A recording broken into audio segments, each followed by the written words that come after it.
नमस्कार दोस्तों, मैं असिस्टेंट प्रोफेसर डॉक्टर अंतिमा आप सबका बहुत बहुत स्वागत करती हूँ हमारे चैनल हिंदी नारी में। दोस्तों, प्रतियोगी छात्र के लिए पढ़ाई किताबों से ज़रूरी एक जो चीज़ होती है वो है उनका हेल्थ। हम क्या खा रहे हैं, क्या हम डाइजेस्ट कर रहे हैं और हमें क्या एनर्जी मिल रही है उस खाने से, ये बहुत ज़्यादा डिपेंड करता है कि हम अपनी तैयारी कितनी अच्छी बना सकते हैं या आज के समय में इतनी कंपटीशन के समय में अपनी तैयारी में किस तरीके से लग सकते हैं। इसका बहुत बड़ा रोल होता है हमारे खाने का, हमारे डाइट का। इन्हीं सब बातों को देखते हुए आज हम मिल रहे हैं डाइटिशियन आरोही जी से। सबसे पहले आपका स्वागत है मैम हमारे चैनल में। हमारे दर्शकों के साथ आपको रूबरू करवाने में हमें भी बड़ा अच्छा लग रहा है, क्योंकि ये ऐसा टॉपिक है जो एक प्रतियोगी छात्र या फिर सामान्य जीवन में भी लोग नहीं ध्यान देते हैं। जबकि मैंने भी तैयारी की है, आपने भी देखा होगा कि स्टूडेंट लाइफ के समय हम ये चीज़ बहुत आसानी से हमारे से स्किप हो जाती है। तो आज हम इसी टॉपिक पर बात कर रहे हैं। आपका स्वागत है। सबसे पहले मैं इस क्वेश्चन पे आने से पहले हम आपका इंट्रोडक्शन आपके द्वारा ही जानना चाहेंगे। हमारे दर्शकों को प्लीज़ अपना इंट्रोडक्शन दीजिए। ओके, मैं डाइटिशियन आरोही शर्मा नाम है। बेसिकली मैं लखनऊ से ही बिलोंग करती हूँ। एंड अभी आपकी स्पीच में मुझे ये आपका एक पॉइंट एक्चुअली बहुत वैलिड लगा कि ऑब्वियसली हमारी डे टू डे लाइफ में और स्कूल से लेके एंड तक एक डाइट ऐसी चीज़ होती है ना कि इंसान ज़्यादा महत्व नहीं देता। एंड थोड़ा सा भी अगर डीप होके हम सोचेंगे तो सबसे इम्पॉर्टेंट चीज़ हमारी डाइट है in every sector, in every department. School ले लें, हॉस्पिटल्स ले लें, फील्ड्स, हमारी ये MNC कंपनीज हो गई, हर जगह हम देखते हैं कि एक जो लाइफ रूटीन लोग सबसे बेसिक चीज है और हम इसे सबसे ज्यादा इग्नोर भी करते हैं। और आप मानोगे नहीं, इन एवरी सिंगल डे हमारा एक ना एक बार जिक्र डाइट को लेके, खाने को लेके जरूर होता है। भले हम यही कह दें आज ज्यादा हो गया, आज ब्लोटिंग हो रही है, आज फिर खाया नहीं, आज भूख, एक खाने को लेके जिक्र डेली रहता है। तो उस चीज को ना थोड़ा सा माइंड में रहना चाहिए कि डाइट ऐसी चीज है कि अगर आपकी डाइट ठीक है ना, लाइफ लॉन्ग कभी कोई इश्यूज नहीं होंगे। फालतू बीमारियां हो गई या सारी बीमारियां आपकी डाइट की वजह से। फिजिकल के अलावा मेंटली तौर पे भी बहुत ज्यादा इफेक्ट पड़ता है कि हम डाइट क्या ले रहे हैं। Whatever we eat, it totally goes into your head. Whatever कहा जाता है, शास्त्रों में कुछ ऐसा बताया गया है कि नॉनवेज जो लोग खाते हैं, ठीक है, कहते हैं ना कि जैसा हम खाते हैं वैसा हमारा विचार भी बनता जाता है। Exactly, it is seen and it is also in so many books कि आपके प्लांट बेस्ड फूड्स जो होते हैं वो are much better than your non-veg foods. तो वो सब तो डिस्कस होगा अभी आगे।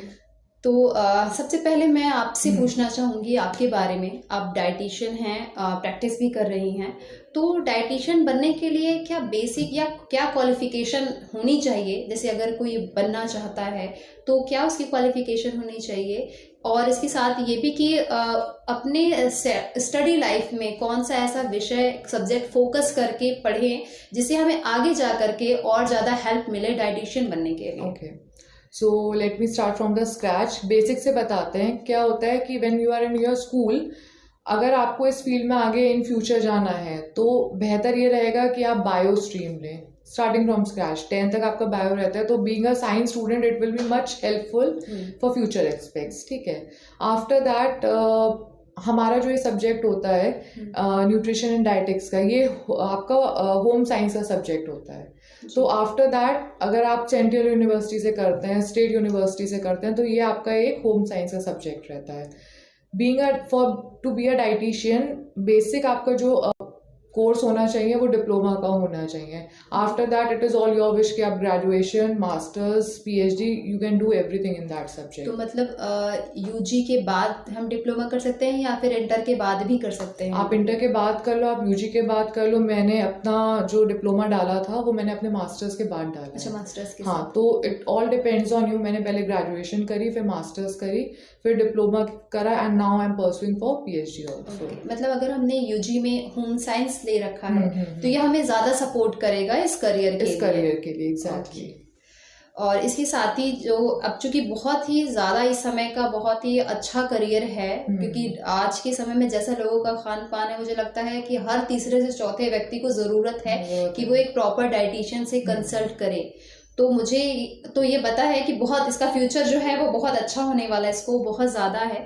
तो कहाँ कहाँ इसका स्कोप देखा जा सकता है, इसके प्रमोशंस आगे चल करके क्या हो सकते हैं? ठीक है, एक तो यही है जहाँ हम बैठे हैं, this is known as clinical dietitian, ठीक है। What I am a clinical dietitian. Hospitals हो गए, आपके क्लिनिक्स हो गए, even in NGOs also we will be called as clinical dietitians.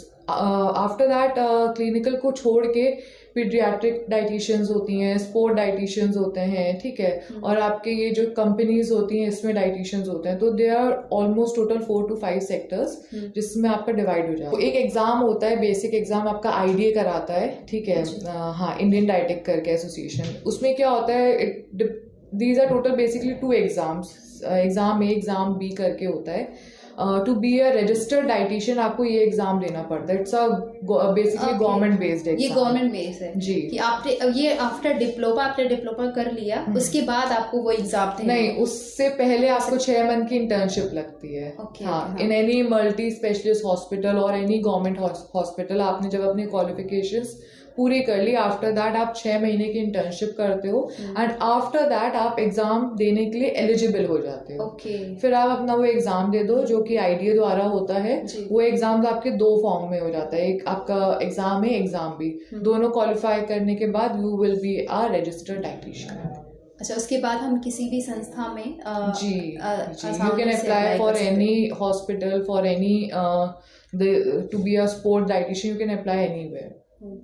तो डाइटिशियन के फील्ड में गए तो इसका प्रमोशन या फिर नेक्स्ट स्टेप और क्या क्या हो सकता है? जैसे कोई और भी स्पेशलाइजेशन कर सकते हैं हम? जैसे एक तो आपने कॉमन डाइटिशियन हो गया, जैसे आपने एक स्पेशलाइजेशन बताया जैसे स्पोर्ट्स में होते हैं या फिर और भी कमर्शियल पीडियाट्रिक हो जाते हैं आपके। तो ये डाइटिशियन के बाद उसके लिए जैसे डिप्लोमा हमने नॉर्मल कर लिया, तो डिप्लोमा के बाद भी कोई स्पेशलाइजेशन करना पड़ता है कोर्स उसके लिए? अगर हम मैंने जैसे आपको बताया था, it all depends on you कि आप इस फील्ड में, इस सेक्टर में कितना आगे तक जाना चाहते हो। इसका देखिए लास्ट स्टेज आपका वही हो जाता है, to be a doctorate, to have that PhD qualifications.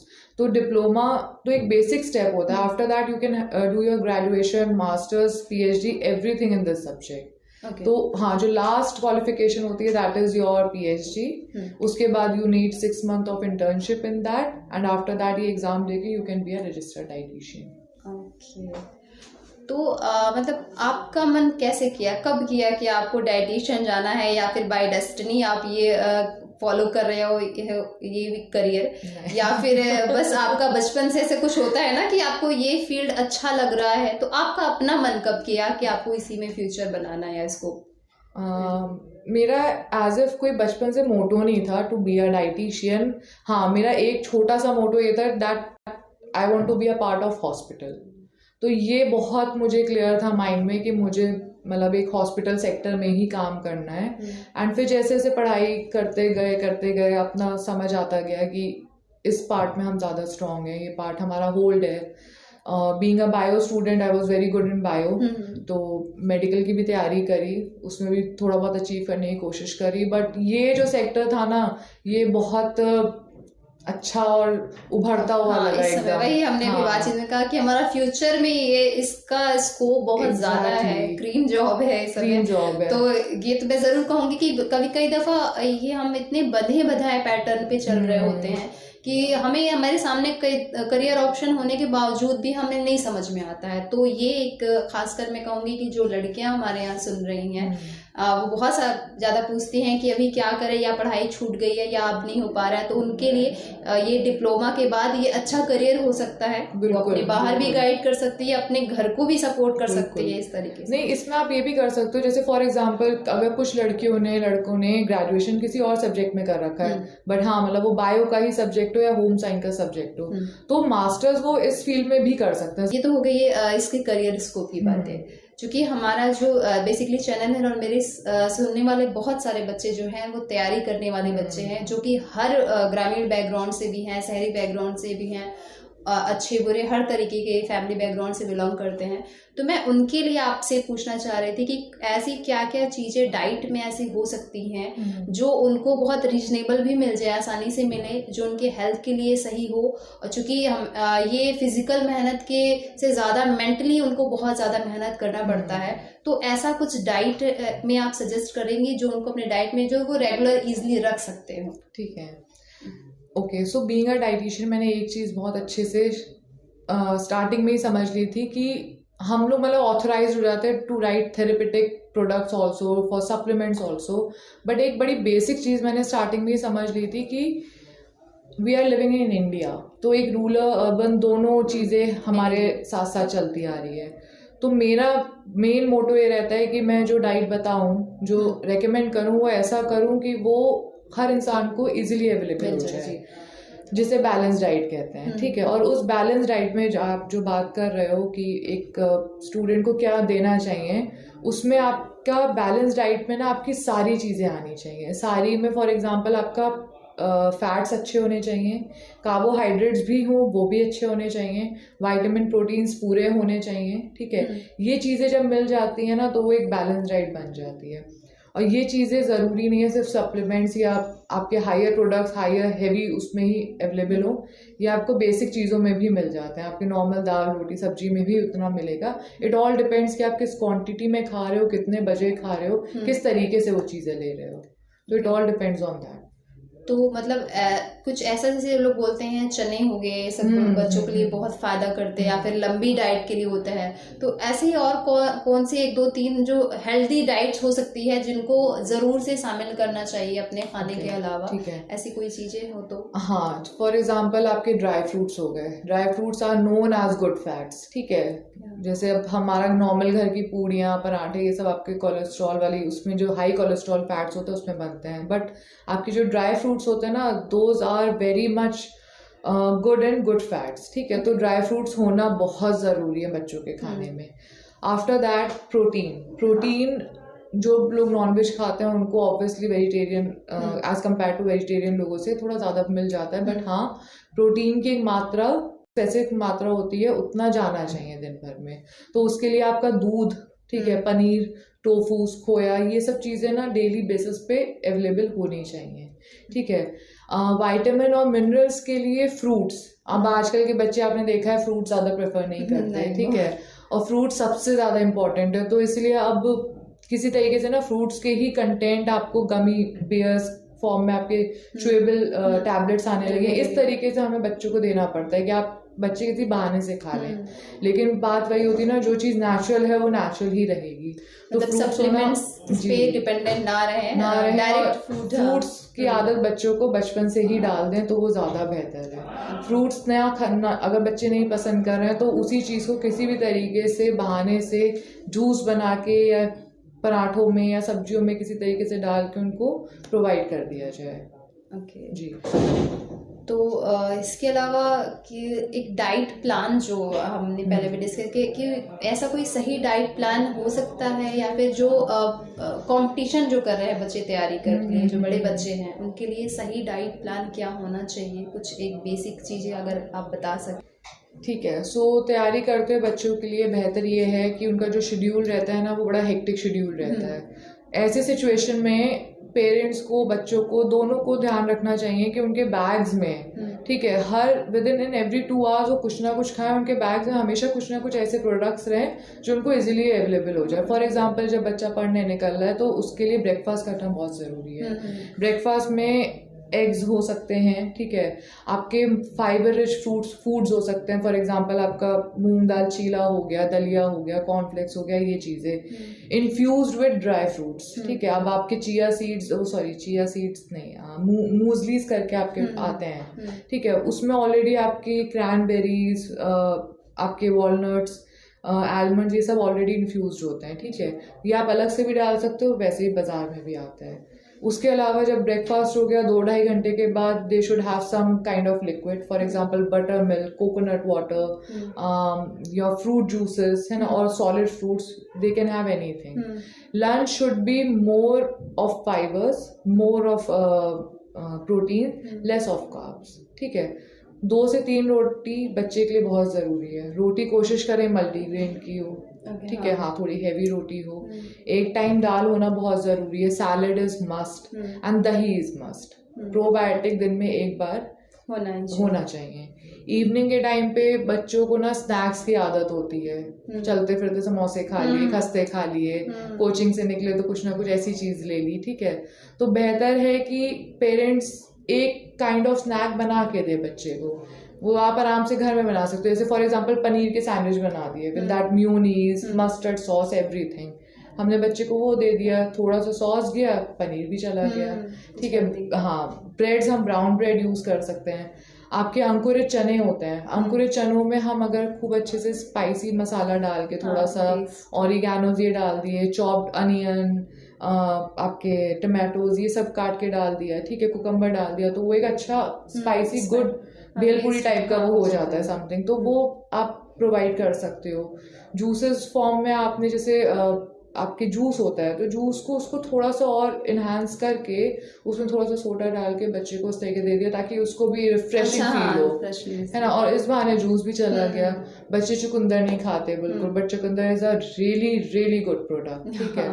तो इट इज मच बेनिफिशियल कि हम चुकंदर के पराठे बना के बच्चे को दे दें, ठीक है। So that will be much colourful पराठे एंड बच्चे खा भी ले जाएंगे। तो हमें वही चीज है ना कि for these kind of people, for these kind of kids, हमें चीजें थोड़ी सी इनहांस करनी पड़ती हैं, बट देना हमें यही सब चीजें हैं। और वो सारे बहुत चीजें बहुत इजीली अवेलेबल है सब मार्केट में। इसमें ऐसी कोई भी चीज नहीं है जो जैसे सब्जियां हो गई या फिर आपने चुकंदर वगैरह की बात करी। बच्चे ये हरी सब्जियां नहीं खाना चाहते, लौकी तोरई ये सब नहीं खाना चाहते, तो इट इज मच बेटर कि हम उसमें दही डाल दें किसी और फॉर्म में उन चीजों को दे दिया, तो बच्चे ऐसे खा लेते हैं चीजें। तैयारी करने वाले बच्चों के लिए तो ये सब चीज़ें डेली बेसिस पे बहुत ज़रूरी है। ग्रीन वेजिटेबल्स हो गए, कलरफुल वेजिटेबल्स हो गई, आपके विटामिन मिनरल्स हो गए, फ्रूट जूसेस हो गए, एवरीथिंग, ये सारी रेगुलर बेसिस पे होना चाहिए जी। क्योंकि ये सारी चीज़ों की फिजिकल वर्क हम नहीं होता है तो लोग मानते नहीं है कि हम बॉडी हमारी उतना वर्क कर रही है। कि जब इंसान जो फिजिकल वर्क करता है वो जब उसके ऊपर ज़्यादा ध्यान देना चाहिए या फिर वो खुद भी ज़्यादा पे ध्यान देता है। लेकिन जब आप मेंटली वर्क करते हो, क्योंकि ये तो लगता तो यही है कि सुबह से लेकर शाम तक हम बैठे ही पढ़ रहे हैं, लेकिन उस समय भी उतनी ही मेहनत हो रही होती है। तो मुझे लगता है एक हेल्दी अच्छी डाइट की ज़रूरत हम लोग को भी है। इसके अलावा आप गर्ल्स के लिए कुछ एडवाइस करना चाहती हैं, स्पेशली जो गर्ल्स हैं जो तैयारी कर रही हैं, जो घर में भी हैं, उनको कुछ अपनी तरफ से कुछ पर्सनल एडवाइस देना चाहती हैं, सोशली या फिर इमोशनली या economically? For girls it is really important. आपने बहुत बेसिक एक लाइन सुनी होगी, जो हाउस वाइफ्स होती हैं ना, वो अक्सर एक चीज़ कहती हैं जब उनका वेट बढ़ रहा होता है कि हम तो चलते फिरते रहते हैं, हम तो बैठते ही नहीं हैं। तो एक में तो उनका क्लियर करना बहुत ज़रूरी है कि वो जो घर का चलना फिरना होता है ना, दैट इज़ नॉट काउंटेबल, ठीक है। तो गर्ल्स, लेडीज, ठीक है, सबके लिए इम्पोर्टेंट ये है कि एक फिजिकल एक्टिविटी होना मस्ट है। लड़कियों को अपना, एक्चुअली लड़कियों की बॉडी इस पैटर्न में बनी होती है कि वेट थोड़ा जल्दी गेन होता है, ठीक है। एंड काफ़ी सारी चीज़ें और भी होती हैं व्हेन यू आर ग्रोइंग, बहुत सब इश्यूज आते हैं, ठीक है। कुछ लड़कियों को PCODs का इशू है, कुछ लड़कियों को UTIs के इशू हैं। तो for girls it is much more important to keep your body mass, to keep your health in a very good position. उसके लिए डेली एक्सरसाइज, ठीक है, अपना दिन का आधे से 1 घंटे का डेली का एक कहते हैं ना पर्सनल टाइम जिसे कहते हैं, वो होना बहुत ज़रूरी है। This is apart from diet, ठीक है। ये अपार्ट फ्रॉम डाइट एक लड़कियों को ये चीज़ फॉलो करना चाहिए। डाइट से लेके अगर हम बात करें तो लड़कियों का आपने सुना होगा आफ्टर प्रेगनेंसी, आफ्टर कंसीविंग बहुत लड़कियों में शुगर हाई हो जाती है, ठीक है, डायबिटिक हो गई, वो GDI पेशेंट हो गई आपकी। कुछ लड़कियां हम देखते हैं कि फॉलिक एसिड कम हो गया, तो फॉलिक एसिड के सप्लीमेंट्स दे रहे हैं। ये चीज़ें अगर शुरुआत से ध्यान रखी जाएंगी ना, तो इन फ्यूचर ये प्रॉब्लम्स नहीं होंगी।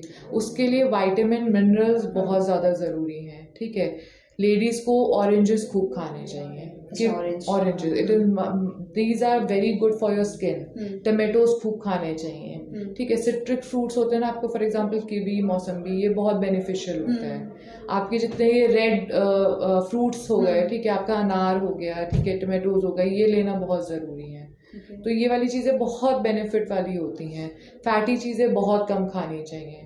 क्रेविंग होती है लड़कियों को ये वाली चीज़ें, बताशे खाने की, टिक्की खाने की, बट वो चीज़ों को थोड़ा हेल्दीफाई करके खा लो ना, तो वो आगे फॉर लाइफ लॉन्ग कभी प्रॉब्लम्स नहीं होती। अच्छा, आपने अभी बताया कि सिर्फ पीसीओडी या पीसीओएस की प्रॉब्लम लड़कियों में होती है, और मुझे लगता है आजकल तो बहुत ज़्यादा 70 to 75% लड़कियों को प्रॉब्लम है। तो ऐसा डाइट में भी ऐसा कुछ हम कर सकते हैं जो इसमें फ़ायदा करे, जिसमें इसको रिकवर करने में और थोड़ा सा बेनिफिट हो? डाइट में ऐसी क्या चीज़ हम अपने वही मैंने जो आपको अभी बताया कि जो आपकी पीसीओडी पीसीओएस वाली जो लड़कियां होती हैं, उसमें हम काफ़ी लड़कियां ना इना डिप्रेशन ऑल्सो जाती हैं, बिकॉज बाल झड़ना, एक्सेस ऑफ हेयर ग्रोथ, एक टेक्सचर स्किन का अलग सा हो जाता है। तो इस सिचुएशन में ना अपना सेल्फ केयर होना बहुत ज़रूरी है। ठीक है, firstly self care. Another thing is diet में मैंने जिस तरीके से बताया कि विटामिन मिनरल्स और ऐड करिए, प्रोटीन और ऐड करिए, कार्ब्स थोड़े कम कर दीजिए, फैट थोड़े कम कर दीजिए, बिकॉज इस सिचुएशन में क्या होता है,